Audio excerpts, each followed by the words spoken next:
Wavelength को हम लोग लैम्डा से दर्शाते हैं, तो हम लोग लिख सकते हैं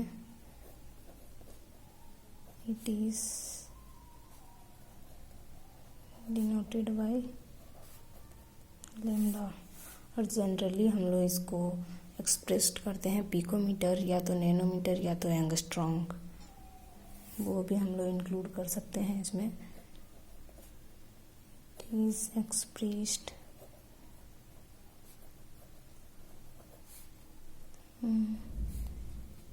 picometre, nanometer and angstrom.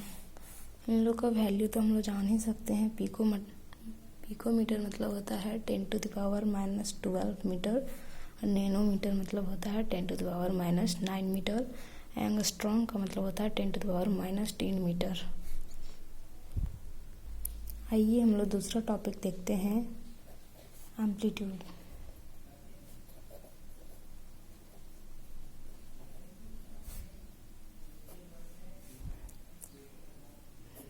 The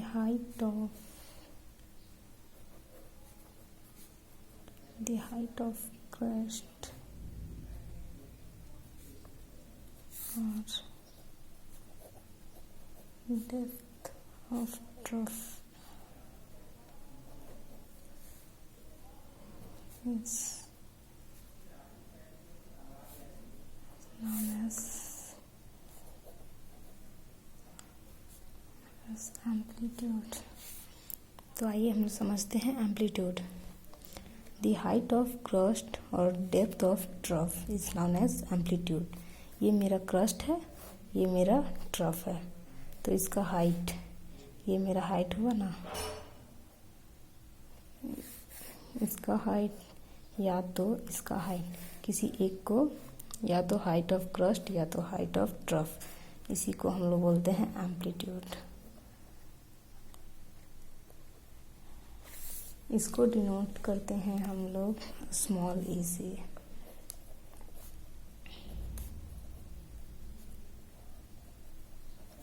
is denoted by small E, okay.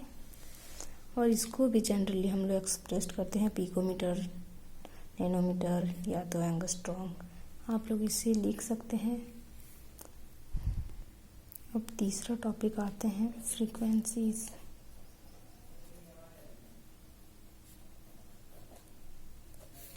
Frequencies किसे कहते हैं?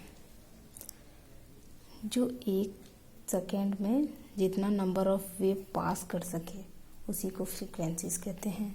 तो हम लोग इसका डेफिनेशन लिख सकते हैं, the number of wave passed through a particular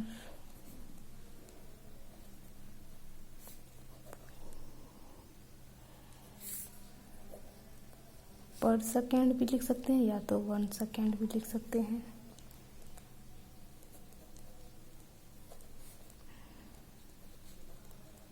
this is known as frequencies.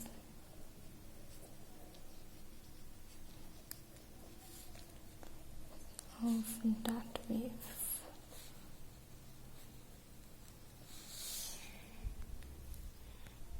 Frequencies को हम लोग डिनोट करते हैं न्यू से।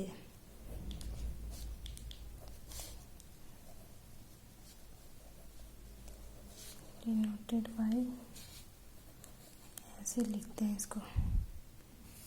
चौथा टॉपिक आते हैं वेव नंबर।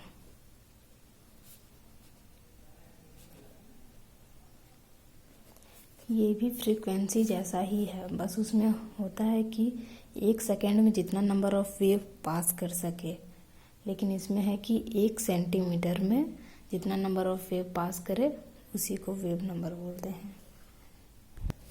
इसका डेफिनेशन भी लिख लेते हैं।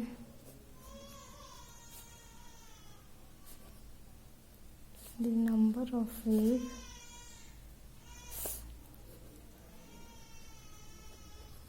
passed through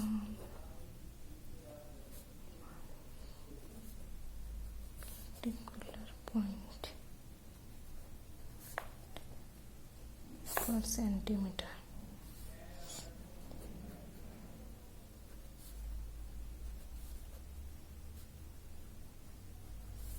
This is known as wave number.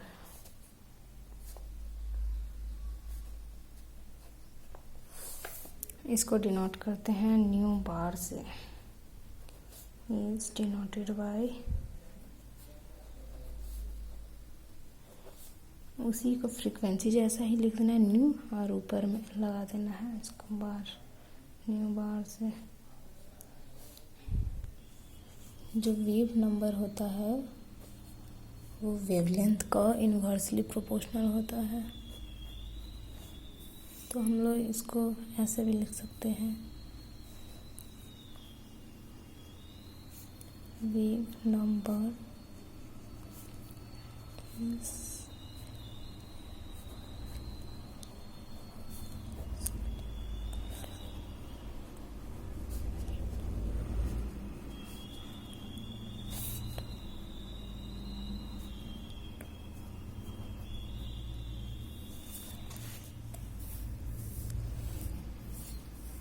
Wave number का एक और डेफिनेशन हो सकता है, इसी के थ्रू हम लोग निकालेंगे. वेव नंबर जो होता है, तो हम लोग ऐसा लिख सकते हैं कि जो वेव नंबर है can be defined as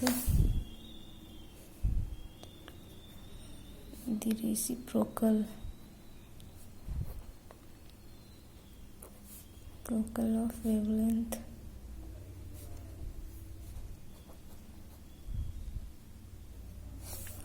wave number जो है वो वेवलेंथ का रेसिप्रोकल है, मतलब इन्वर्सली है.